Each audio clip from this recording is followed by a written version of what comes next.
duty of the lead pilot, Mark Henley, from Birmingham, Alabama, is to fly the mission. The wingmen do just that.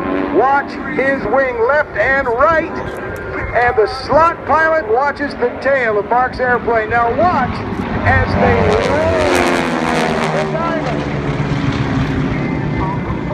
And listen to the roar of these 600 horsepower engines. From Pratt & Whitney radios, the power of Dixon and Johnson.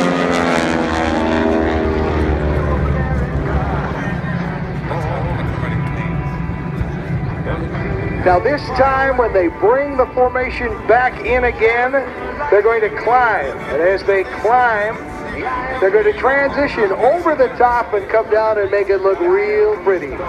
For those of you shooting